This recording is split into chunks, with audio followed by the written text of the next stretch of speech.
네, 우리 한 번 더 인사해 볼까요? 예수께서 부활하셨습니다.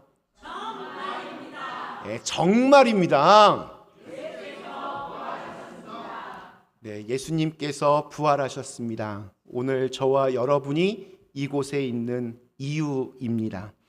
부활절은 주님께서 죽음을 이기셨음을 선포하는 날입니다. 부활절은 소망이 절망을, 생명이 죽음을 이겼다고 선포하는 날입니다. 이 부활의 기쁨과 소망이 우리 사랑하는 그린빌 가족들의 한 분 한 분의 삶과 가정과 섬기시고 경영하시는 모든 일들 가운데 충만하시기를 간절히 기원합니다. 네, 오늘 예배를 준비하면서 이런 생각이 들었습니다. 부활절은 세상이 너무나 아름답고 평안할 때 드리는 예배가 아닙니다. 세상이 무너져 내릴 때, 불안과 두려움으로 내 삶이 무너지고 어두워질 때, 그러나 그럼에도 불구하고 주님을 의지하여 감사와 믿음으로 드리는 예배가 바로 부활주일 예배라는 생각이 들었습니다. 사실 부활절이 가장 빛나는 순간은 세상이 가장 어두울 때입니다. 지금 이 순간이 바로 그렇습니다. 지금도 여전히 부활의 소망이 필요한 사람들이 있습니다. 부활의 기쁨이 전해져야 할 곳들이 분명히 있습니다. 오늘 우리 예배당 그 밖의 세상을 한번 보십시오. 미국과 이스라엘을 공습한 지 한 달이 넘었습니다. 금방 끝낼 것이라고 공언했지만 언제 이 전쟁이 끝날지는 아무도 모릅니다. 너무나 많은 사람들이 고통을 받고 있습니다. 지금까지 이란에서만 약 한 2천여 명이 넘는 사람들이 폭격으로 사망했다고 합니다. 거기에는 군인들만이 아니라 민간인들, 심지어 우리 어린아이들도 이런 안타까운 죽음을 맞이하기도 했습니다. 또한 그냥 주어진 명령에 충실했던 우리 미군 군인들도 이미 15명이나 죽었고, 또 각 나라별 캠프에도 이란의 미사일이 날아가면서 약 한 500여 명의 부상자가 발생했습니다. 지난 금요일은 성금요일이었습니다. 예수님이 십자가를 지고 걸어가셨던 예루살렘의 우리가 비아 돌로사 거리라고 부르는데, 그 유서 깊은 곳이 봉쇄가 되었습니다. 이란의 미사일 공격 때문이었습니다. 이스라엘의 수도 텔라이브에서는 유대인들이 유월절 만찬을 이렇게 방공호, 벙커 안에서 그렇게 만찬을 했다고 합니다. 또 아랍에미레이트 곳에는 두바이에는 성당이 2곳이 있는데 2곳 모두 다 이 성금요일 예배가 취소가 되었습니다. 호르무즈 해협이 막히면서 전 세계 유가가 치솟고 있습니다. 우리 가스 스테이션 앞에 걸린 가격들 계속해서 올라가고 있어서 우리를 불안하게 합니다. 전쟁은 저 멀리 있는 것 같지만 그 무게는 우리의 일상 그 깊숙이 들어와 있는 것 같습니다. 살아있는데 살아있는 것 같지 않습니다. 숨은 쉬는데 숨이 막힙니다. 비단 전쟁에 대한 이야기뿐만이 아닙니다. 우리 자녀들의 미래를 생각하면 안개 속에 갇힌 듯 이게 아무것도 보이지 않고 막막하고, 또 깊어가는 질병의 고통이나 관계의 단절은 우리를 소망이 없는 어두움으로 자꾸만 이렇게 밀어넣습니다. 때로는 아무리 애를 써도 벗어날 수 없는 그러한 절망감이 우리의 삶을 덮칠 때, 우리는 그때 마치 살아있으나 무덤 속에 갇힌 것 같은 그런 답답함을 느끼게 됩니다. 그 무덤 안에는 빛이 없습니다. 오직 불안과 두려움, 그리고 이제 다 끝났다 라고 하는 포기와 체념의 냄새만 가득합니다. 이것이 성경이 말하는 무덤입니다. 그냥 돌로 막혀졌다고 해서 그게 다 무덤이 아닙니다. 두려움으로 굳어버린 가슴이 무덤이고, 포기해버린 내일이 무덤이고, 아무도 모르게 혼자 삼키는 새벽의 한숨이 바로 우리의 삶의 무덤입니다. 무덤은 죽음과 끝의 상징입니다. 예수님의 무덤을 찾아갔던 여인들이 그러했습니다. 사랑하는 주님을 잃은 슬픔과 그 상실감 속에서 그곳까지 왔습니다. 그들은 예수님의 그 죽은 시신에서 풍기는 악취를 막기 위해서 향품을, 향수 같은 것을 준비하여 갔지만, 사실 그들의 마음은 죽음의 현실 속에서 갇혀 있었습니다. 또 다른 무덤 속에서 살고 있었습니다. 그들은 예수님을 죽은 자로만 생각하며 무덤에서 그분을 찾았습니다. 우리도 자꾸 이렇게 죽음이 짙게 드리운 무덤에서 죽은 것들만을 계속 찾아 헤매다가 인생을 허비할 때가 많습니다. 무덤과 같은 이 현실이 우리 앞을 가로막기도 합니다. 우리는 이 땅에서 살아가면서 종종 실패의 무덤에 빠집니다. 내가 이루지 못한 꿈, 무너진 계획, 좌절된 기대 속에서 다 끝났다라고 생각하며 무덤 앞에 주저앉아 버립니다. 혹은 과거의 잘못과 실수로 인해서 나 스스로를 용서하지 못하고 죄책감의 무덤에 갇혀서 하나님이 지금도 부어주시는 은혜를 애써 외면하고 또 잊어버리곤 합니다. 또 사랑하는 사람의 죽음, 관계의 깨어짐, 건강의 악화로 인해서 우리는 삶의 그 생기를 잃어버리고 실패와 좌절의 무덤 앞에서 절망에 빠집니다. 무덤에 익숙한 사람들은 사람을 사랑하고 살리는 생각과 마음을 잘 가지기가 힘듭니다. 그래서 사랑해야 하는 사람들을 사랑하지 못하고 아프게 하고 파괴하기도 합니다. 무엇보다 우리에게는 죄라고 하는 무덤이 있습니다. 우리가 하나님 앞에 저지른 죄들이 우리를 감옥에 가두고 무덤에서 나오지를 못하게 꽁꽁 억압하고 있습니다. 생명과 사랑을 선택하지 못하고 미움과 파괴와 죽음을 선택합니다. 그 무덤에서 빠져나와야 새로운 시작을 할 수 있습니다. 여기에서 우리 기독교의 가장 중요한 진리가 시작이 됩니다.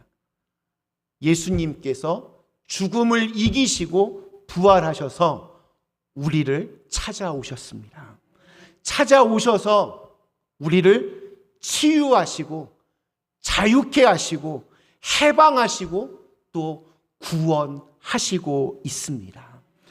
부활하신 예수님이 오늘 우리의 마음을 정말 답답하게 만드는 그 지긋지긋한 무덤의 돌들도 활짝 열어주실 줄로 믿습니다. 하나님은 우리를 사랑하시기 때문에 절대로 우리를 무덤에 있는 그 상태로 그대로 두시지 않습니다. 2000년 전에 활짝 열려진 무덤 안에서 두려움으로 가득했던 여인들에게 전해주었던 천사들의 음성이 오늘 우리들에게도 들려옵니다. 어찌하여 살아계신 이를 죽은 자 가운데서 찾느냐. 무덤에 오래 머물러 있지 말라. 그는 살아나셨다. 오랫동안 이 듀크 대학 교목 실장을 지내셨던 윌리엄 윌리먼 감독님은 죽음을 앞두었던 어떤 남자와의 대화를 통해서 깨달은 부활의 소망을 그의 책에서 이렇게 소개합니다.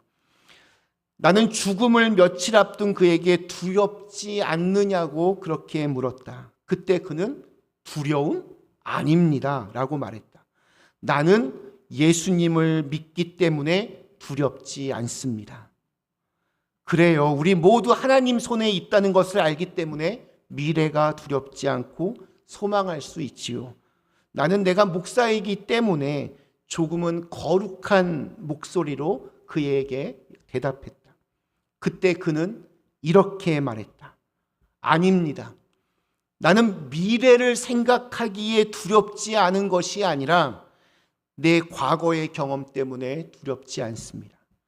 내 인생을 돌아보면 수많은 실수는 물론이거니와 예수님으로부터 떨어져 살았던 많은 날들, 내 뜻대로 내 마음대로 살았던 수많은 시간들, 믿음에서 미끄러지고 잃어버렸던 나날들을 생각합니다. 그런데 그때마다 예수님은 나를 찾아오셨습니다. 예수님은 어떻게 해서라도 나를 찾으셨습니다. 내 앞에 나타나셨고 나를 붙잡으셨습니다. 나 자신이 나를 찾지 않았을 때도 그때도 예수님은 나를 찾아주셨습니다. 그분의 사랑은 죽음마저도 이기고 나를 찾아올 것으로 나는 믿습니다. 그래서 내 지난 날들을 돌아보니 죽음이 두렵지 않습니다. 예수님이 반드시 나를 찾아오실 것이니까요. 무덤에 있던 예수님이 무덤 문을 열고 부활하셔서 우리를 찾아오십니다. 무덤이 열렸다는 것은 우리 인생 무덤이 거기가 끝이 아니라는 것을 의미합니다. 그것이 이렇게 주일 예배를 드리는 우리에게 주어지는 믿음의 현실입니다. 주일을 지키는 우리들은 예수님이 부활하셔서 우리 가운데 살아 계시다는 것을 믿는 사람들입니다. 그렇기 때문에 우리는 더 이상 죽음이 우리의 오늘과 미래를 지배하지 않고 부활하신 주님의 사랑과 은혜가 우리를 주장하는 삶을 사는 것입니다. 예수님의 부활은 우리에게 소망을 줍니다. 우리는 우리의 미래를 알 길이 없습니다.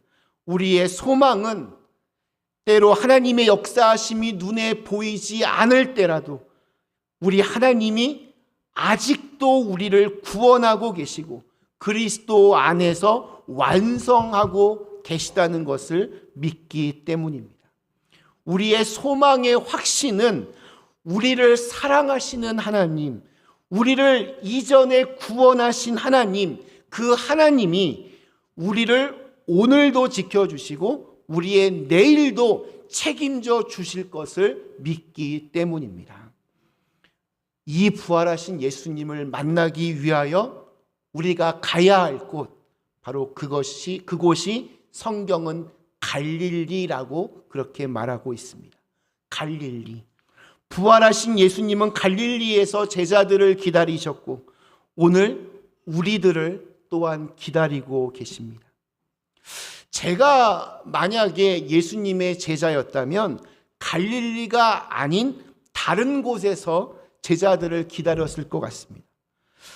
그토록 예수님이 불과 며칠 전에 그토록 억울하고 고통스럽게 죽음을 당하셨는데 만약에 다시 살아나셨다면 어디를 가장 먼저 가셔야 사람들의 확실한 어떤 증명을 할 수가 있겠습니까? 로마 황제가 살고 있는 궁궐에 가서 누가 진짜 세상의 주인인지를 분명하게 해야 하지 않겠습니까? 기회주의자 총독 빌라도에게 가서 네가 나에게 무슨 짓을 했는지 아느냐 호통을 치며 그를 후회하게 만들어야 하지 않겠습니까? 예루살렘 성전으로 가셔서 제사장들과 바리새인들과 율법학자들을 완전히 멘붕에 빠지게 해야 하지 않겠습니까? 예수님께 고문하고 채찍질하고 침뱉고 조롱하던 자들에게 가서 그들을 무릎 꿇려야 하지 않겠습니까? 그러나 예수님은 그런 곳으로 가지 않으셨습니다. 갈릴리로 가셨습니다. 예수님은 갈릴리에서 복음 전파 사역을 시작하셨고, 갈릴리에서 제자들을 만나셨고, 하나님의 나라를 선포하셨습니다. 예수님은 제자들이 갈릴리에서 주님을 처음 만났을 때의 그 기쁨과 감격을 회복시켜 주시기를 원하셨습니다. 예수 그리스도의 부르심을 받고 따라가며 헌신을 다짐했던 그 열정을 다시 회복시켜 주시기를 원하셨습니다. 또한 예수님께서 갈릴리로 먼저 가시고 그곳에서 만나시려는 이유는 죽은 자들에게서 예수님을 찾는 것이 아니라 살아있는 사람들 가운데에서 주님을 찾으라는 뜻입니다. 갈릴리는 살아는 있지만 여러 가지 현실적인 고통과 아픔으로 신음하고 있습니다. 하나님의 은혜를 갈망하는 이들이 있는 치열한 삶의 터전이 바로 갈릴리입니다. 오늘 우리 역시 갈릴리로 가야 합니다. 갈릴리에서 살아 계신 예수님을 만나야 합니다. 제자들은 부활하신 예수님을 만났습니다. 그렇지 않았으면 그들은 그냥 두려움에 빠진 채 패배한 인생에 대한 기억에 사로잡혀서 아무것도 하지 못하고 그냥 무의미하게 자기 신세를 한탄하며 인생을 마쳤을 것입니다. 그러나 두려움에 빠져있던 그들이 부활하신 예수님을 갈릴리에서 만난 후에 성령의 능력을 받아서 다시 일어나 초대교회가 시작되었고, 변화된 그들의 신앙 때문에 세상의 역사가 바뀌었습니다. 예수님의 부활 하나로 그냥 다 끝난 것이 아니라 부활하신 예수님을 만나 거룩한 소명과 성령의 능력으로 덧입은 제자들이 부활의 증인이 되었기 때문에 세상을 복음으로 물들이게 되었습니다. 지난 2000년 동안 수천, 수억의 그리스도인들이 부활하신 주님 때문에 인생이 완전히 새롭게 되었고 세상을 복음으로 변화시켜 나갔습니다. 우리가 살고 있는 이 무덤 같은 어두운 세상이 갑자기 변하지는 않겠지만 예수님은 지금도 세상을 변화시켜낼 수 있는 사람들을, 당신의 제자들을 갈릴리에서 만나 주십니다. 내 가정과 또 일터의 문제를 놓고 간절하게 기도하는 자리, 죄 앞에서 비록 나의 연약함과 한계를 절감하지만 그럼에도 불구하고 계속해서 믿음으로 살려고 애쓰는 자리, 내 옆에서 아파해하고 고통받고 있는 이들에게 손을 내밀고 따뜻하게 안아주는 자리, 그곳에서 부활하신 주님을 만나는 갈릴리가 시작이 됩니다. 말씀 마치겠습니다. 사랑하는 그린빌 가족 여러분, 오늘 우리를 짓누르고 있던 모든 무덤의 돌문을 뒤로 하고 일어서실 수 있기를 축원합니다. 전쟁과 고통의 소식이 가득한 이 땅에서 우리가 머물 곳은 절망의 그 무덤 안이 아니라 주님께서 약속하신 갈릴리입니다. 비록 세상은 여전히 어둡고 또 삶은 치열한 전쟁터이지만 그 갈릴리의 현장 속에서 우리를 찾아오실 주님을 믿고 신뢰하며 믿음의 발걸음을 힘차게 내디드시기를 간절히 소망합니다. 무덤은 끝이 아니라 시작입니다. 주님은 죽음을 이기시고 무덤의 문을 활짝 여셨습니다. 우리의 사명은 분명합니다. 무덤의 문을 열고 갈릴리로 나아가는 겁니다. 그 치열한 삶의 터전에서 부활의 증인으로 살아가는 우리 그린빌 가족들에게 사망 권세를 이기신 주님의 사랑과 생명이 영원히 함께 하시기를 간절히 축원합니다. 우리 주신 말씀을 생각하며 잠시 함께 기도하겠습니다.